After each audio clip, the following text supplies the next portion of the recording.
3 days before the wedding, I received a video of my fiancée, Chloe, passionately kissing her ex.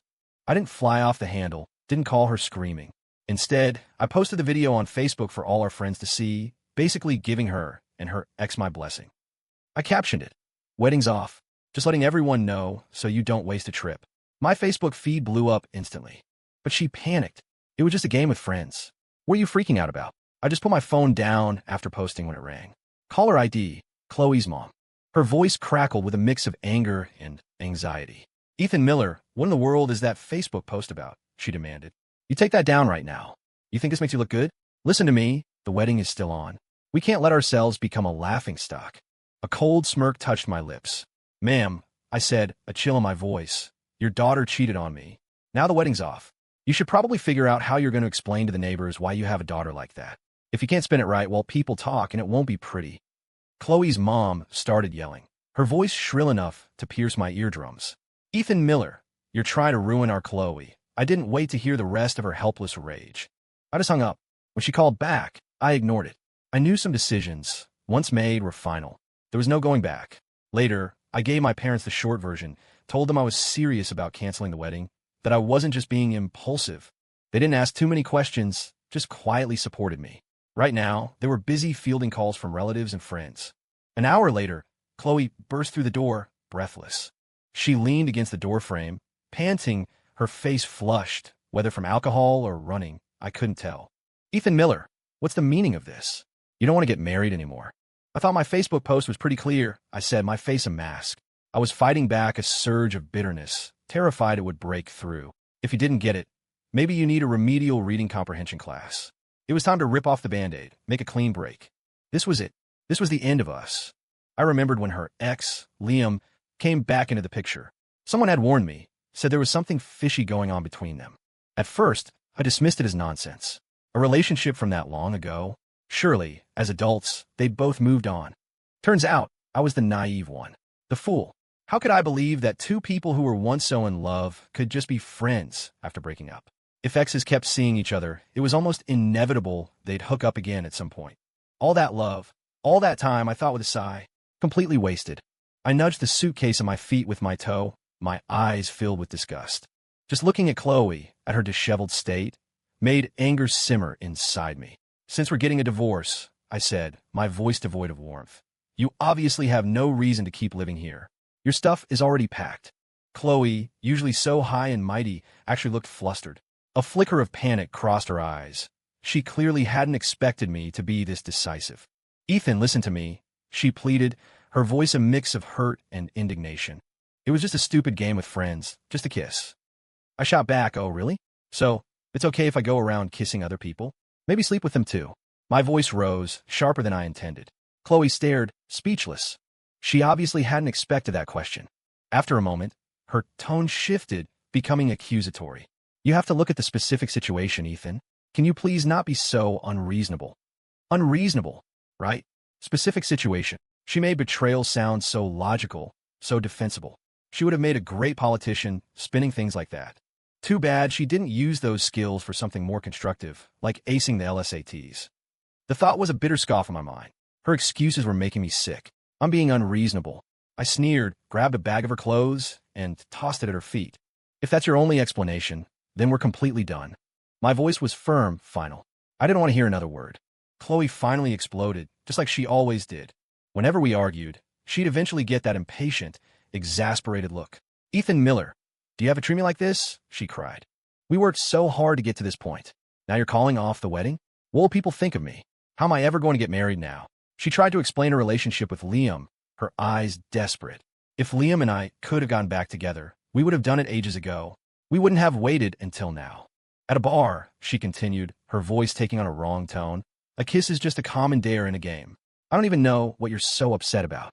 And in that moment, I think I finally understood why we were never going to make it. In her eyes, kissing another guy, a friend, was just a game. I guess I was just too old-fashioned, too out of touch. What was next? If I found out a kid wasn't mine, maybe she'd call it being progressive or some new modern trend. Any hope I had for this relationship died right then. In a couple of quick movements, I had all of Chloe's luggage out on the porch, my anger fueling me. Seeing this, Chloe grabbed my arm, her eyes pleading. "Ethan Miller, can't you be the bigger person here? Her voice trembled. Fine, I'll stop talking to him. Is that what you want? I yanked my arm free. Just as I was about to speak, Liam Walker's footsteps approached, his voice drifting towards us. Ethan, I think you've misunderstood. We really are just friends. I wished it was a misunderstanding, but I couldn't lie to myself, not about what I'd seen with my own eyes. Maybe it was my fault for having such sharp eyes, or for my phone not conveniently breaking at that exact moment. Seeing Liam, Chloe's expression shifted to a mixture of hope, helplessness, and wounded pride. Liam, you're just in time. Tell him, explain that nothing really happened between us, right? Liam smoothly put his arm around Chloe's shoulder, gazing at her with a look of deep affection. Then, he turned to me, his tone earnest. Yeah, Ethan, if you don't believe it was just a game, I can take you to that bar sometime. You'll see. Other than that kiss, nothing else happened. Why are you being so aggressive about this? He paused. Look, how about this? I'll apologize to you on Chloe's behalf. This is all my fault. If I hadn't insisted on playing truth or dare, you two wouldn't be fighting like this. Are you kidding me? Nothing happened. What exactly did something happen mean to them? Did they have to be caught in bed for it to count? On the surface, Liam looked apologetic, but where Chloe couldn't see, his eyes were full of smug triumph and provocation. The rage I'd been suppressing finally boiled over. I threw a punch, catching Liam square on the jaw. He stumbled back, then crashed to the ground. Chloe, her eyes filled with concern for Liam, knelt beside him and then looked up at me, furious. Ethan Miller, no matter how upset you are, you can't take it out on Liam. Apologize to him right now. He just came over to explain. Why would you hit him for no reason? Looking at the two of them huddled together on the ground, it suddenly clicked. They were both innocent, and I was the only one at fault. Apparently, this whole mess was because I was too petty, not magnanimous enough. I was just supposed to grit my teeth and let my fiancée get kissed by other men. Maybe other guys could do that, but I couldn't. I guess I was that small-minded. I closed my eyes for a moment, not wanting to say another word to these two cheating scumbags. I was afraid I'd lose control and really hurt one of them, landing myself in a world of trouble. Ruining my life over people like this? Absolutely not worth it. Memories of my time with Chloe flashed before my eyes, quick as a summer storm. Chloe and I met at a friend's wedding. She was a bridesmaid, I was a groomsman. We'd both graduated college about a year before and were new to the workforce. Our friends jokingly nudged us. You two look great together. You should just get together. We laughed it off, both declining politely. But who knew? From that day on, our story truly began. Back then, my family had just arranged for me to start learning the ropes at a small subsidiary of their corporation. Chloe happened to get a job at that same small company. Over time, as we got to know each other, love slowly blossomed. In our third year together, Chloe told me she'd had a serious boyfriend in college. They'd broken up amicably after graduation because of long distance. I didn't think much of it at the time. Who doesn't have an ex? A few more years passed, and it just felt like the natural next step to get legally married. Thinking back now, maybe I was just a rebound for her, a tool to help her get over her heartache. The thought was sickeningly absurd. That evening, feeling completely dejected, I drove to my parents' house. The whole way, the day's events replayed in my mind. I just couldn't believe it. What kind of game required kissing someone else? I couldn't wrap my head around it. When I got home, Mom pulled me into a hug, her voice soft and comforting. It's okay, son. You don't have to explain anything. This isn't your fault. She continued. We've already spoken to our relatives and friends, explained the situation. They understand. And even if they say something, don't pay any attention to it. That's just life, you know. Sometimes you're the one people are talking about. Sometimes it's someone else. Her words were a balm to my raw emotions, and tears welled up. My eyes were red. I'm sorry, Mom. I choked out, guilt heavy in my chest. I'm sorry for putting you and Dad through this. Dad came out of the kitchen holding a platter with a perfectly cooked pot roast, and he deliberately lightened the mood. Hey, kiddo, is this the first time your mom and I have had to clean up one of your messes? Remember when you broke your grandma's bracelet, the one she'd worn for 10 years? Who took the blame for that one, huh? I did, and I got an earful from Grandma for it. Dad's story brought back memories of my childhood troublemaking, and a wave of nostalgia, mixed with a little sadness, washed over me. Mom picked up where Dad left off, a gentle smile on her face. And don't forget the time you cut up your sister's favorite dress when you were little. It took me days to calm her down. Her reminiscence eased the tension in the room a bit. Yes, growing up, my parents had always been this understanding, this forgiving. Time, after I'd messed up, they were there to help me fix things, to clean up my messes. Looking at the lines etched on their faces, an involuntary pang of sadness hit me. I'd really thought I'd found a good woman, someone they'd be happy to call a daughter-in-law. But then, for this to happen right before the wedding, I'd let them down again. I knew my actions would inevitably lead to some gossip among relatives and friends, but my parents were still bravely facing it, explaining things calmly. I silently vowed to myself that from now on, I would do everything I could to take care of them, to make sure they never had to worry about me like this again. The next morning, while we were having breakfast, Chloe's family showed up uninvited. As soon as Chloe's mom saw my mother, a flicker of unease crossed her face, but she quickly masked it. "Well, hello there, everyone," she chirped, trying to dispel the awkwardness. "About Ethan's Facebook post last night. He really was a bit impulsive, wasn't he?" Chloe's mom continued, her tone a blend of reproach and excuse-making. I wondered how much of what she was saying was actually true. I had a serious talk with Chloe last night, and she promised she'll have absolutely no more contact with Liam, she went on. "So about the wedding in 2 days. Can we still go ahead with it as planned?" Her voice became cautious, her eyes hopeful. My mom pressed her fingers to her forehead, feigning distress. "Oh, dear, you see? You should have said something sooner. I've already called all our relatives and friends and told them not to come." She sighed. "This wedding, I think it's best we just call it off. Some things just aren't meant to be, and it's better not to force them." Chloe's mom protested, "But they're so good together. How can it not be meant to be?" My mom's gaze flickered towards Chloe, a look of disdain mixed with contempt.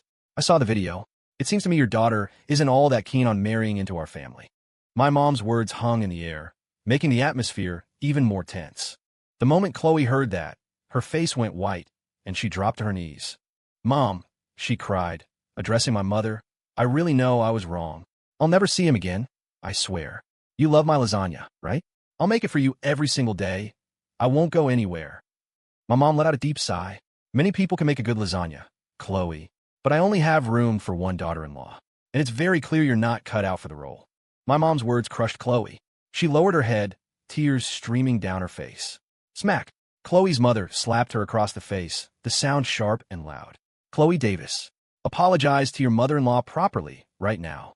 Her voice was a furious, urgent hiss, her eyes filled with a desperate helplessness. Chloe looked stunned for a second, then, as if on cue, burst into hysterical tears and grabbed my mom's legs, her face a mask of remorse. "Mom, I'm so sorry. I'll be good from now on, I promise. I'll make things work with Ethan. Please, please don't hate me." At this point, Chloe's mom also chimed in anxiously. "You can't just let the kids make these decisions on their own. As elders, it's our responsibility to guide them. Young people are impulsive. They make mistakes." My mom drew herself up, an air of authority radiating from her, her eyes ice cold as she cut Chloe's mother off. "And you can stop calling me family. I can't accept that title from you." Her voice was firm.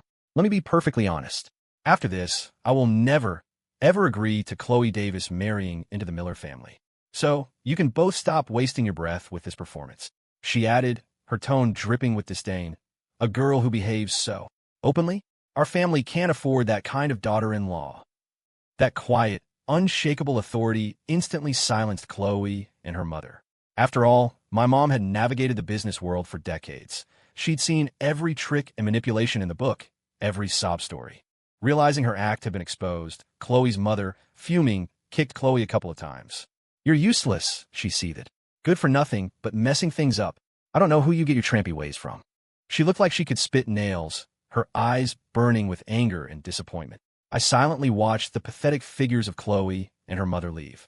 I should have listened to my parents, have the big wedding celebration first, then deal with the legal marriage. If I had, I wouldn't be in this mess. Or perhaps I just shouldn't have rushed the legal part before really knowing her. I thought Chloe's mother's melodrama was over, but I was wrong. There was an act two. The day before the now-canceled wedding, she showed up at my office and actually knelt before me. The suddenness of it caught me completely off guard. I had no idea what she was trying to pull. Was this some kind of guilt trip?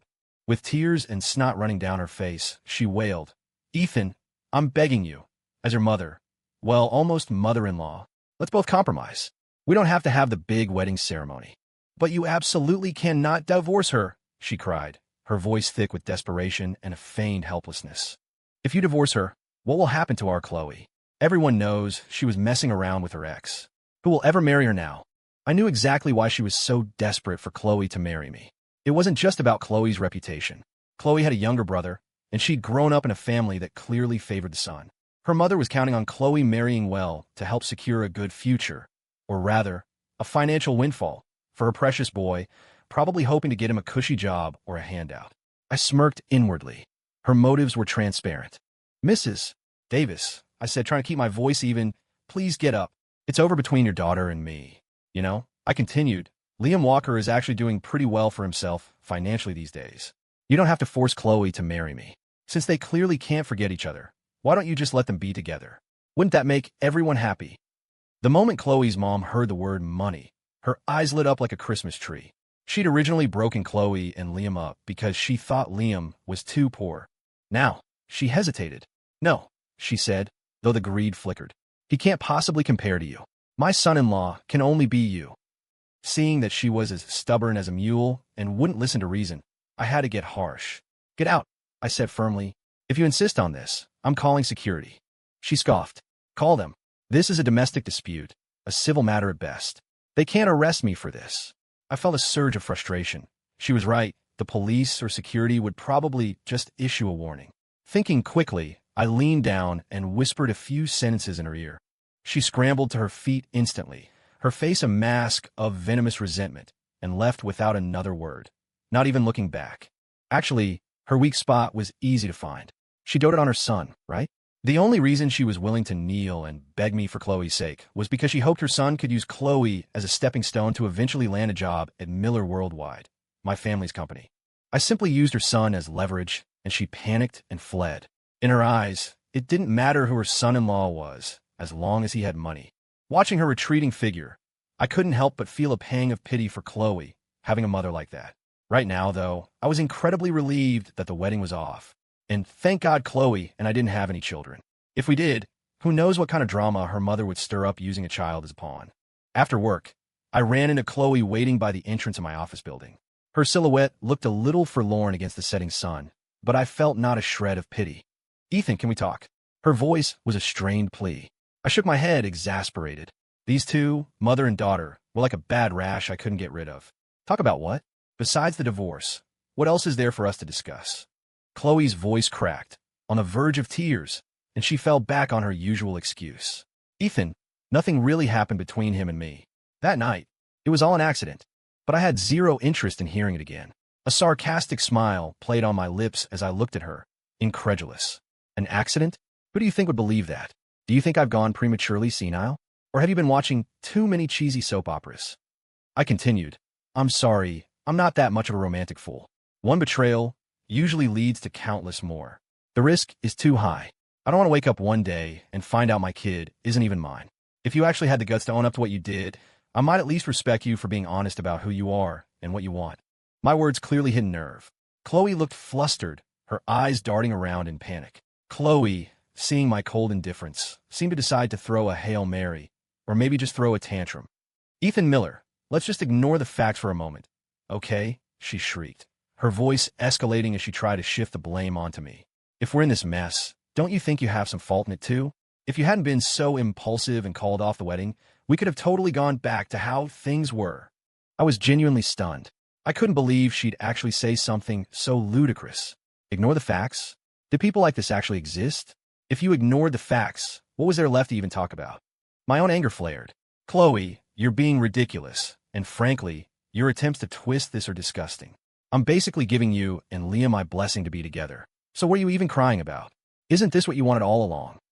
Her aggressive posture deflated instantly, and her face went deathly pale. She stammered, her eyes pleading, Ethan, it's not like that. The person I love is you. I closed my eyes, took a deep breath to calm myself, then opened them to meet Chloe's desperate gaze. All these years, I thought I'd been a good boyfriend, a good fiancé. For her, I deliberately kept my distance from other women, just so she wouldn't get jealous. Unlike some other guys with money, I hadn't messed around. Instead, the first chance I got, I proposed, wanting to give her a home, a future. I pulled the divorce papers, which I'd had drawn up over the past 2 days, from my briefcase. Take a look at these. If you have any questions, call me. I'll have my lawyer discuss it with you. Chloe's hands trembled. She reached out, then pulled back. I thrust the papers into her hand, turned, and walked away without another glance. In the past couple of days, I'd come to a clear realization. You can't hold on to a woman who's determined to play around. Better to make a clean break now than to wait for her to cheat on me again and make a complete fool out of me down the line. If you can't hold on to sand, you might as well just let it slip through your fingers. The next day, I received a text from Chloe. Divorce papers signed. See you at the courthouse in a month. A wave of relief washed over me. This whole tangled mess of a relationship was finally coming to an end. The wedding, of course, never happened. Everyone knew why. A month flew by. I heard that during that time, Chloe's mom had been relentlessly brainwashing her, aggressively pushing her to get together with Liam. The day we got our divorce finalized, Chloe turned right around and married Liam. I just smiled faintly when I heard, not really caring, and even offered them a polite, if distant, congratulations through a mutual friend. I never expected that just 2 months later, Chloe would swallow her pride and seek me out again. That night, I'd worked late. As I was walking out of the office building, I saw her standing by the fountain in the plaza. Her silhouette looked lonely in the dim light, but I felt nothing. "Ethan," she said, her voice hesitant, hopeful. "How have you been?" "Fine," I replied calmly. "Enjoying my freedom." Seeing Chloe again stirred nothing in me. I didn't linger, just headed towards the parking garage. Chloe trailed slowly behind me, tears welling in her eyes. Then she called out, her voice louder, "Ethan, Liam and I are planning our wedding celebration. I know you don't want to see me," she rushed on, "but I really miss you. Can we try again?" I paused and turned back. "Well, congratulations then." She sounded desperate. "Ethan, you know I didn't come here tonight to hear you congratulate me, or to show off. I came because I didn't want to hear any more of it." I cut her off sharply. "Chloe, this is just pathetic. You're about to celebrate your marriage to another man, and you're out here chasing after me. Seriously, a leopard can't change its spots. Get lost." I added, "I don't want anyone getting the wrong idea that there's still something between us, and I have zero interest in being the other guy in your drama." Chloe looked like I'd slapped her. Her face crumpled, and she seemed to deflate, muttering to herself as if in a daze, "All this time, I haven't forgotten you. I truly regret everything. Just say the word, Ethan, and I'll call off the whole thing with Liam. We can run away together, just us." That night, I honestly don't know what happened. I don't know how I ended up like that with him. When he first came back and started contacting me, I explicitly rejected him. But then he just kept messaging me, so I eventually... Her voice trailed off. Chloe rambled on, painting herself as the deeply devoted, repentant wife from some cheesy romance novel where the heroine grovels to win back her man. Unfortunately for her, I was tired. Tired of the games, tired of the drama. I couldn't stop myself from cutting her off again. "Enough. I don't want to hear your sob story. We're divorced. Don't come looking for me anymore." Every adult has to take responsibility for their choices. When you gave in to his advances, you should have known it would lead to this. And unlike you, I don't go back for seconds. You've got a serious problem with your moral compass, Chloe. Don't try to drag me down with you. I'm not interested in that kind of embarrassment. With that, I turned and left, leaving Chloe standing there crying in the dark. Chloe went ahead with her wedding celebration. The groom, naturally, was Liam Walker. Meanwhile, through a friend, I met Olivia Hayes. Olivia was an internationally renowned fashion designer. Celebrities and VIPs all over the world wore her creations. She was elegant, talented, and I was completely captivated by her. Olivia's parents were wonderfully open-minded. They didn't hold my previous divorce against me or look down on me in any way. In fact, they were incredibly warm and welcoming. Their kindness was a genuine comfort, and it made me cherish my relationship with Olivia even more. I thought Chloe and I would never cross paths again. About a year later, I took Olivia, who was pregnant with our child, to the hospital for a checkup. As we were walking towards the main entrance, we unexpectedly ran into Chloe and Liam. They were in the middle of a loud argument. We could hear their angry voices from a distance. Both of them were clearly furious. "Liam, if this treatment doesn't work this time, we're getting a divorce," Chloe was saying, wiping tears from her eyes, her voice choked with frustration. "I am sick and tired of your mother constantly calling me a barren hen." Liam shot back, his voice dripping with sarcasm and contempt. "Oh, so now you're too good for me, Chloe? You think I'm not good enough anymore, huh? You think if you leave me, you'll just waltz into another marriage? Don't forget, if we divorce, you'll be a 3-time loser in marriage. What man will want a woman on her 3rd try, damaged goods like you? You should be grateful I even put up with you." His verbal assault was brutal. Chloe, enraged, slapped Liam hard across the face. "You think I wanted to marry you? If you hadn't been such a low-down, dirty snake and sent that disgusting video to Ethan, do you think he and I would have ended up like this?" Finally, the truth comes out. You're still hung up on that pretty boy, aren't you? You want a divorce? Fine, I'll give you one. Olivia and I happened to walk by just as they were shouting these words. I was helping Olivia, who was showing her pregnancy. Chloe and Liam were so wrapped up in their fight, they didn't even notice us. Later, we heard the backstory. After they got married, they'd been unable to conceive. Their families, especially Liam's, were constantly pressuring them. They've been to several hospitals for fertility treatments, even tried various folk remedies, but nothing worked. A few months after that public fight, Liam's company was reported for tax evasion. During the investigation, the authorities also uncovered evidence that Liam and his associates were involved in an illegal fundraising scheme. The company eventually collapsed, and several key executives, including Liam, were arrested. The person who reported them? Chloe. She had asked Liam for a divorce, but he'd adamantly refused. One night, Liam came home drunk and became physically and verbally abusive. In a fit of anger and desperation, Chloe had anonymously reported his company for tax evasion. That's what led to the whole takedown. Afterward, Chloe filed for divorce, and the court granted it. So, Chloe was free again. But from what I heard, being divorced didn't exactly make her life any better. One day, I was at the hospital with my mom for one of her appointments. And there, once again, was Chloe Davis in the middle of a screaming match. This time, her opponent was her own mother. I swear, I felt like an NPC in a video game. Twice I come to this hospital, and twice I trigger the Chloe's public meltdown side quest. Mrs. Davis was furious. You'll marry him whether you like it or not. He's offering $10,000 cash as a gift. Chloe shrieked back. He's old enough to be Mr. Henderson's father from next door. How can I marry someone like that? A 3-time divorcee like you doesn't get to be picky, her mother retorted. You're lucky anyone even wants you. In 2 days, you're moving in with him. No wedding ceremony. It's a waste of money. I don't know what sins I committed in a past life to have such a useless, money-draining daughter. It's utterly humiliating. Chloe immediately fired back. If I'm such a drain on your finances, why don't you ask your precious son to take you to your doctor's appointments? I'm the only one willing to look after you. Your son is probably just waiting for you to die, so he can get his hands on whatever you have. Mrs. Davis exploded like a firecracker. She lunged forward, grabbed a fistful of Chloe's hair, and started spewing obscenities. You dare wish me dead? And you dare badmouth my son? You must have a death wish. If I don't beat you senseless today, I'm not a human being. I was hoping you'd at least catch a rich husband, get some money for my son. But no, you had to go and mess around with your ex. If it weren't for you, my son would be a top executive at Miller Worldwide by now. Our whole family is cursed because of a jinx like you. Chloe didn't back down verbally, though she didn't fight back physically. Your loser son? Get a job at Miller Worldwide? Dream on. Even if Ethan and I had gotten married, I would never have let that leech anywhere near the company. And Liam's company going under? Your darling son deserves at least half the credit for that disaster. Now that the government is taking care of him in prison, you can finally relax. Watching the two of them a short distance away, publicly tearing into each other without any regard for their surroundings, I couldn't help but let out a small laugh. My mom shot me a look that could kill. I mumbled, quickly pulling my mom away. Let's go this way, Mom. Avoid the crazy people. Later, I heard that some passersby had to step in and physically separate Chloe and her mother to end the spectacle.